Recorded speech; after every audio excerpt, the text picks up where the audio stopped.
Mr. Freeman, once a close ally of Mrs. May, yesterday went public with the warning, saying that her only hope of forcing through the deal was to promise that she would then go. Mr. Freeman, a Remainer, said, "This chaos can't continue. Something has to give. We need an orderly Brexit on March 29.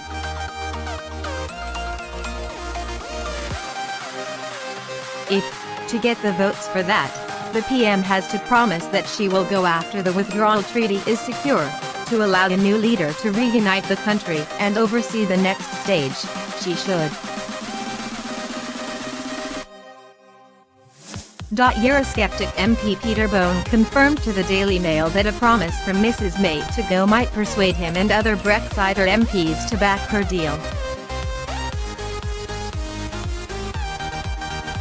Mr. Bone, a persistent critic of the PM's deal, said there were circumstances in which he would consider backing it when it returns to the Commons for a third time next week.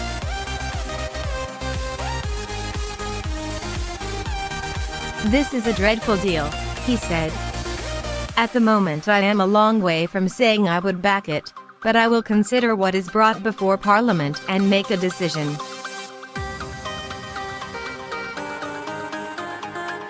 "There are circumstances where I could consider backing it.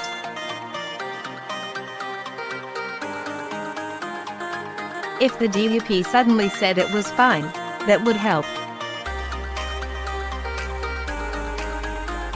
And if the Prime Minister were to say that she would go, say, 2 months after the withdrawal agreement were passed, then I and a lot of other people might suddenly be attracted, because what is clear is that we need a completely different approach in the second part of the negotiations to the disaster we have had in the first." Downing Street yesterday said Mrs. May had not discussed her departure. Asked about Mr. Freeman's comments, her official spokesman said, "The Prime Minister is absolutely determined to deliver on the will of the British people." But, privately, allies concede that she might have to consider resignation if it was made clear it was the price of getting her deal through.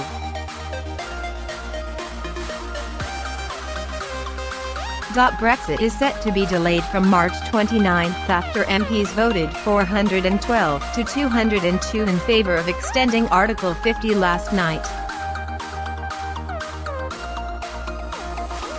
Theresa May will ask the EU for more time at a summit next Thursday, but Brussels has signaled it will not automatically agree to the delay. After a shattering week of defeat and embarrassment, the Prime Minister won a series of votes last night to underline her strategy. But she did not escape without deep new splits in her cabinet after Mrs. May was forced to give Tories a free vote on the delay.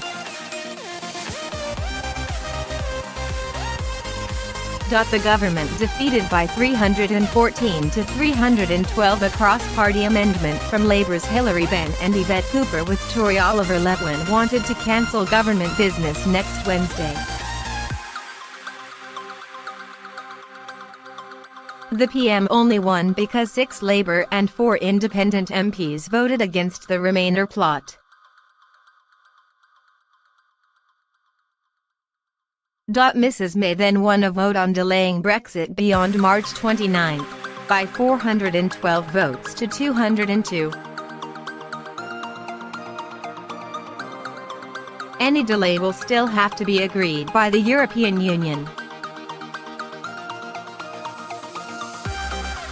MPs earlier voted against a second referendum, crushing it 334 to 85 in the first Commons contest on the idea.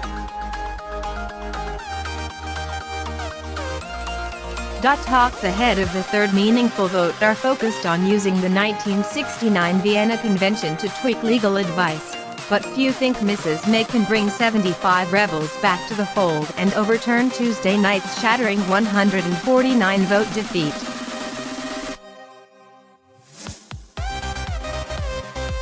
Brexiter rebels are incandescent with the government after Remain ministers abstained last night to let a motion ruling out no deal forever pass by 43 votes.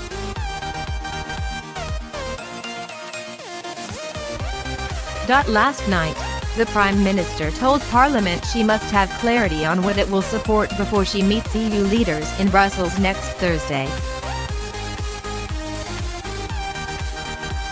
Mrs. May has said if MPs have backed a deal, she will ask for a short technical extension that postpones Brexit to the end of June. If they want a more fundamental change of tack, she will ask for much more time.